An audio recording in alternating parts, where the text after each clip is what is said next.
दिन है माया अखिलेश और जो गठबंधन के नेता हैं आरएलडी के चौधरी अजीत जैन चौधरी, ये सब होंगे एक मंच पर। देवबंद से हुंकार भरेंगे मायावती, अखिलेश जैन चौधरी भी होंगे साथ। सियासी रण के लिए गठबंधन की पहली रैली है। नजर निश्चित तौर पर 25 साल बाद एक मंच पर सपा और बसपा देवबंद से हुंकार भरेंगे मायावती, अखिलेश जैन चौधरी भी साथ में होंगे। काफी महत्वपूर्ण ये सियासी रण के लिए गठबंधन की पहली रैली, और ये ऐसी रैली जो सबकी नींद उड़ा सकती है, हर जो दूसरी पार्टी है उनकी नींद उड़ा सकती है। मायावती और अखिलेश एक मंच पर एक साथ होंगे मौजूद, जैन चौधरी भी होंगे साथ। पहले तो इस गठबंधन ने जिस प्रकार से किया सियासी हलचल लाकर रख दिया।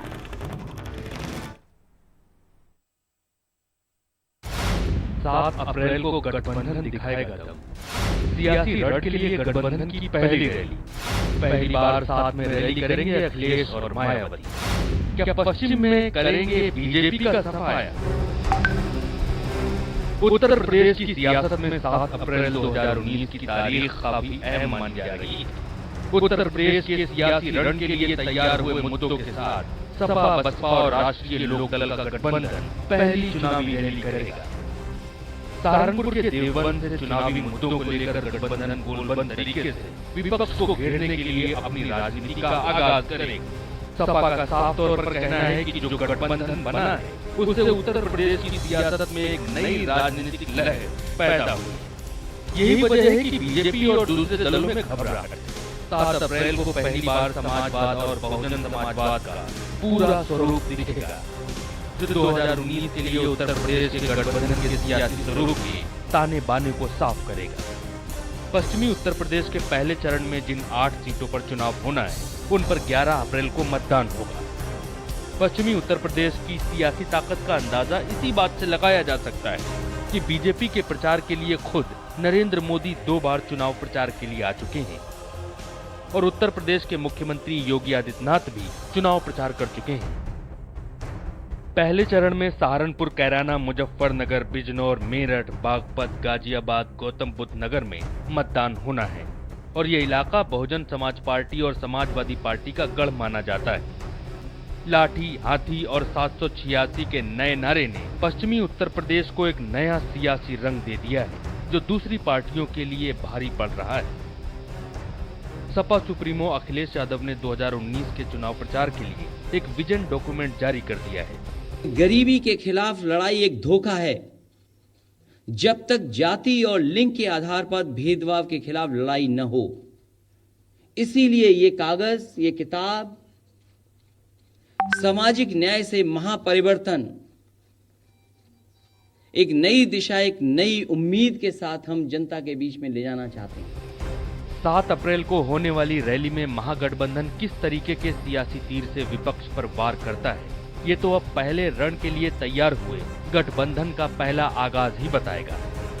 फिलहाल सबकी नजर सपा बसपा की रैली पर है और देखना है कि माया और अखिलेश की रैली से गठबंधन को कितना फायदा होगा। ब्यूरो रिपोर्ट, भारत समाचार। सहारनपुर से हमारे सहयोगी विशाल ज्यादा जानकारी के साथ जुड़ गए हैं इसी खबर पर। विशाल, पहला मौका ऐसा होगा जब इस गठबंधन का ऐलान हुआ है और उसके बाद मायावती और अखिलेश यादव एक मंच पर साझा करेंगे इस रैली को। कितना ये जो मौका होगा वो दिलचस्प और कितना विरोधियों की नींद उड़ाने वाला है? जी बिल्कुल, अगर बात की जाए गठबंधन की तो यहाँ सहारनपुर के कासिमपुर मुजफ्फरनगर स्टेट हाईवे जहाँ पर गठबंधन रैली हो रही है, और इतना ही नहीं, यहाँ पर सुप्रीमो मायावती यहाँ पर पहुँच रही है बहुजन समाज पार्टी से, और राष्ट्रीय लोकदल दल से जो है अजीत सिंह पहुँच रहे हैं, और राष्ट्रीय अध्यक्ष समाजवादी पार्टी के अखिलेश यादव यहाँ पर पहुँच रहे हैं। इतना ही नहीं, लोगों की जो है भीड़ आनी शुरू हो गई है और लोग इंतज़ार कर रहे हैं सिर्फ समय का, उस समय का जब दोनों एक मंच पर होंगे, तीनों एक मंच पर होंगे और जनसभा को जो है संबोधित करेंगे।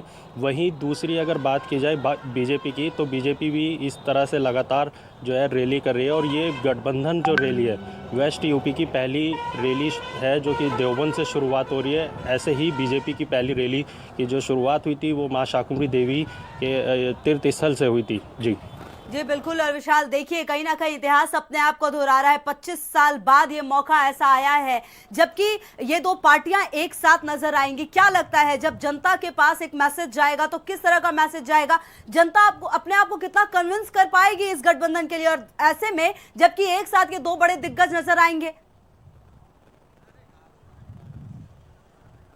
जी बिल्कुल, अगर बात की जाए दोनों को एक साथ देखने की, अभी जो लोगों से बात हुई है, लोगों का ये सिर्फ कहना है कि अगर आज काफ़ी समय बाद जो है दोनों को एक साथ देखा जा रहा है। इतना नहीं, यहाँ पर अगर जो रैली होगी तो जीत आखिरकार गठबंधन की होगी। अब ये तो रिजल्ट ही बाद में देखना होगा, बाद में पता लगेगा कि आखिरकार एक साथ होने के बाद क्या कुछ सामने कामयाबी हासिल होती है या नहीं। जी बिल्कुल। विशाल, इस रैली की अगर हम बात करें तो क्या लग रहा है, मौसम का मिजाज कुछ बदला है क्या? व्यवस्था की गई है? कितने बजे से इस रैली की शुरुआत होने का अनुमान लगाया जा रहा है? जी खुशबू, अगर बात की जाए व्यवस्था की तो लगातार पुलिस प्रशासन, कई बटालियन यहाँ पर है और जो है प्रशासन पूरी तरह से अलर्ट है। चारों तरफ नाकाबंदी की हुई है, रूट डाइवर्जन कर दिया गया है। और अगर पब्लिक की बात की जाए तो लाखों की तादाद में पब्लिक यहाँ पर पहुँचने वाली है। जो आंकड़े दिए गए हैं करीब 5 लाख के करीब जो है जनसंख्या बताई जा रही है। जी खुशबू। जी बिल्कुल। और विशाल, देखिए ये राजनीति ही है जिसमें कि कुछ भी असंभव नहीं है। ऐसा मौका पहली बार इस तरीके से आया है, काफी सालों के बाद, लगभग 2.5 दशक के बाद आया है जबकि ये गठबंधन बना है। ऐसे में जो विपक्षी हैं, चाहे आप बीजेपी की बात कर ले, कांग्रेस की बात कर ले, दोनों की ही नींद उड़ाने वाली है। लेकिन हर पार्टी के लिए सहारनपुर काफी महत्वपूर्ण हो जाता है। हर पार्टी यहां पर आना चाहती, खुद प्रधानमंत्री मोदी भी आ चुके हैं। क्या लगता है, जातीय समीकरण का खेल है ये?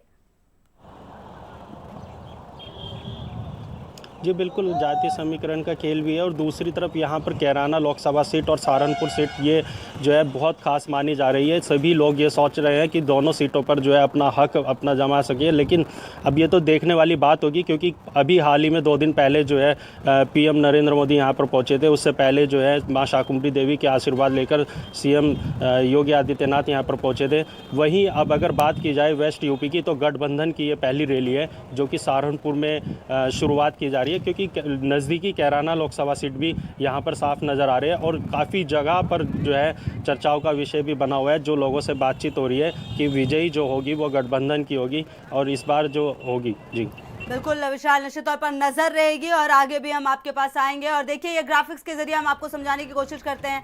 मुस्लिम मत प्रतिशत की बात करें, 35% मुजफ्फरनगर, 41% बिजनौर। ये मुस्लिम मत प्रतिशत बता रहे हैं हम आपको। मेरठ 32%, 24% बागपत, 23% गाजियाबाद। वहीं अगर जातिगत समीकरण की बात करें तो 21% दलित है पश्चिमी यूपी में। पश्चिमी यूपी का जातिगत समीकरण है 20% मुस्लिम, 17% जाट,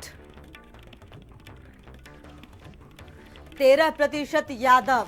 तो ये जातिगत समीकरण है पश्चिमी यूपी का। ब्राह्मण और ठाकुर की बात करें तो 28%। तो पश्चिमी यूपी का जातिगत समीकरण आपके सामने, 21% दलित, वहीं 20% मुस्लिम। और ये देखिए, इन सीटों पर मतदान है 11 अप्रैल को। गौतम बुद्ध नगर, कैराना, 11 अप्रैल यानी 3 दिनों के बाद वोटिंग होगी इन जगहों पर। मुजफ्फरनगर लोकसभा चुनाव की पहली जो 7 चरण है उसमें पहला चरण 11 अप्रैल, इसमें बिजनौर भी शामिल जहां मतदान होना है। मेरठ, गौतम बुद्ध नगर, इन सीटों पर मतदान होना है 11 अप्रैल को। कैराना में भी पहला चरण है 11 अप्रैल को, जिसमें अब दिन रह गए हैं 3। और ऐसे में हर पार्टी की कवायद यही कि ज्यादा से ज्यादा मतदाताओं तक पहुंचा जा सके, अपनी बात रखी जा सके। बिजनौर, मेरठ, इन सीटों पर मतदान है। और बागपत, मेरठ, बागपत, बिजनौर, कैराना, गाजियाबाद, इन सीटों पर मतदान। देखिए, 2014 के वोट शेयर की बात करें, बीजेपी 42.30, एसपी बीएसपी को अगर मिला दिया जाए तो 41.08, बीजेपी को 71 सीट, अपना दल को 2, एसपी को 5। बीएसपी अपना खाता नहीं खोल पाई थी। किसको कितने वोट? 3,43,18,864 वोट बीजेपी को। एसपी बीएसपी को आप मिला दे 3,39,03,161 वोट।